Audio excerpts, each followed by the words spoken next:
여러분 안녕하세요. 여러분 제가 썸네일에서도 보셨겠지만 오늘은 한국어와 스페인어를 비교해보는 영상입니다. 사실 이건 여러분 모르셨겠지만 시리즈 영상이에요. 그렇기 때문에 아직 이전 시리즈를 보지 못하신 분들은 반드시 보고 지금 영상으로 다시 와주시면 감사하겠습니다. 물론 이제 내용적으로 이어지는 것은 아니지만 그 전에는 이제 스페인어와 영어를 비교해보는 영상이었고요. 이번 영상은 스페인어와 한국어를 비교해보는 영상이기 때문에 어느 정도 한국어와 스페인어의 관심이 있으시다면 이전 영상도 분명히 도움이 될 거라고 생각을 해서 추천을 드리는 바입니다. 그럼 오늘 영상도 바로 시작해 볼게요.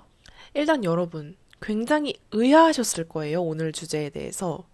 왜냐하면 우리가 영어랑 스페인어는 뭐 어느 정도 비슷할 수 있지라고 납득을 하실 수 있겠지만, 한국어랑 스페인어가 비슷하다고? 그게 말이 되나? 싶으셨을 수도 있거든요, 오늘 주제는. 왜냐하면, 사실 한국어는 영어랑도 비슷한 점을 찾기 힘든데, 영어보다도 더더욱 접점이 없는 스페인어랑 어떻게 공통점이 있을 수 있을까요? 그런데 제가 여러분, 스페인어를 공부를 하면서 발견한 딱 두 가지의 공통점이 있습니다. 정말 정말 흥미로운 공통점이었는데요. 일단 첫 번째 공통점은 어순이 같다는 겁니다. 충격적이시죠? 이게 무슨 말이냐라고 하실 수도 있는데요. 이게 여러분, 한국어는 어순이 주어, 목적어, 동사 이렇게 되죠. 영어는 어떻게 될까요? 영어는 반대로 주어, 동사, 목적어 이 순이잖아요.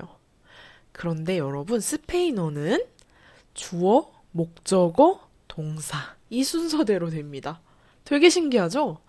그래서 이게 영어랑 보통 스페인어를 공부하시는 분들이 영어에다가 이제 1대1 대응을 해서 많이들 매치를 하시는데 여기서만큼은 한국어에 매치를 하시는 게 더 좋아요. 왜냐하면 영어대로 하면은 이제 순서가 바뀌잖아요, 뒷부분이. 그러니까 동사가 먼저 오고 그 다음에 목적어를 쓰게 되는 건데 스페인어에서는 목적어를 동사의 앞에 써주셔야 되는 겁니다. 아시겠죠, 여러분? 저도 이게, 공부를 할 때는 그냥 뭐 이렇다니까 이런가 보다 하고 했지만, 어느 날 문득 그런 생각이 들더라고요. 그럼 이거 한국어랑 어순이 똑같네? 라는 생각이 들어서, 정말 정말 흥미로웠던 것 같아요. 어순이라는 게 또 무슨 의미가 있냐 싶으실 수도 있겠지만은, 그렇진 않거든요. 어순이 어쨌든 같으면 더 배우기 쉽고, 그래서 한국인들이 일본어를 배우기 쉬운 이유 중에 하나도 어순이라고 하잖아요.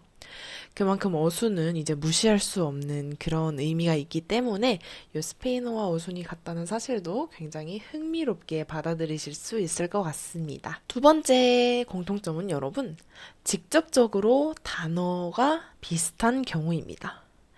이거는 사실 그러니까 주어, 동사, 목적어, 주어, 목적어, 동사, 이 어순처럼, 우연히 겹친다기보다는 직접적인 영향을 받았다고 할 수가 있겠는데요. 이제 예를 들어서 한번 말씀을 드려보도록 할게요. 한국에서 여러분, 빵이라는 단어가 있잖아요? 그런데 이거를 영어로 하면 뭘까요?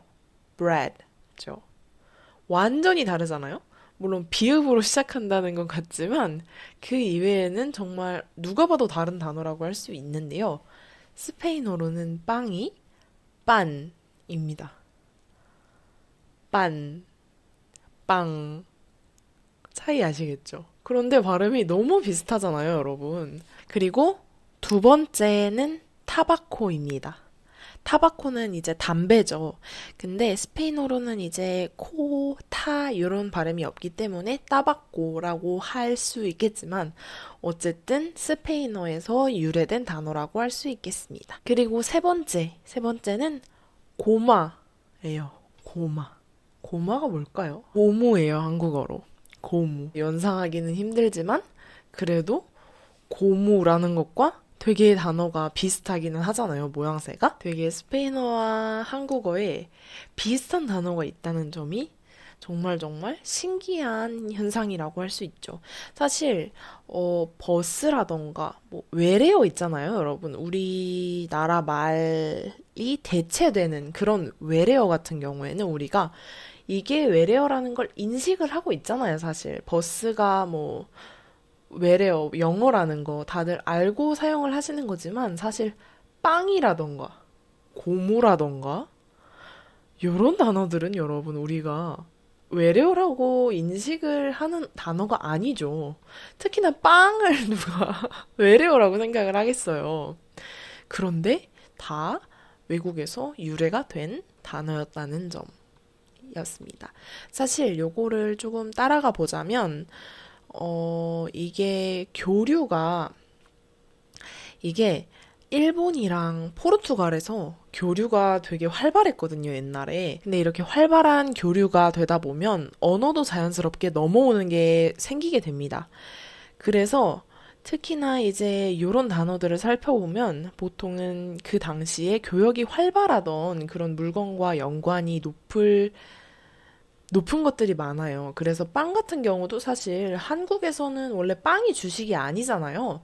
그래서 이제 서양에서 넘어온 그런 음식이기 때문에 그런 부분이라고 할 수 있겠고, 그래서 이제 포르투갈에서 일본으로 넘어왔는데, 일본에서 일제강점기에 또 한국으로 넘어와서 결과적으로 포르투갈어랑 비슷한 스페인어, 그리고 한국어가 닮은 그런 모양새를 하고 있는 거죠.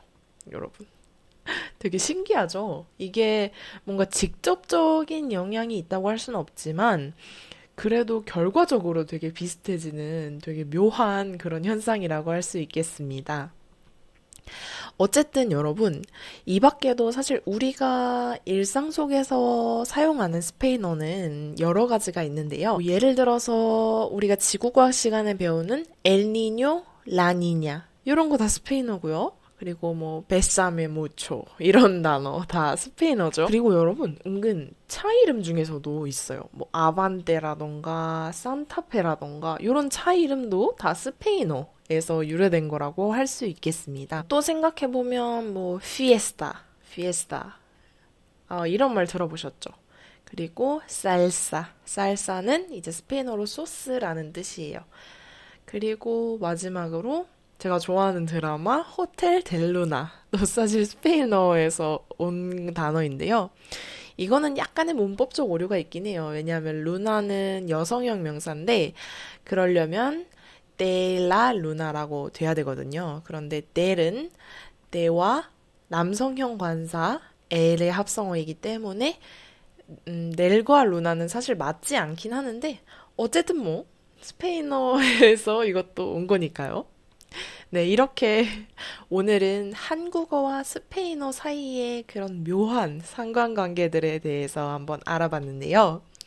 이렇게 한국어와 비슷한 부분이 알고 공부를 시작하게 되면 조금 더 공부를 재미있게 하실 수 있을 것 같아서 오늘 영상을 제작해 봤습니다.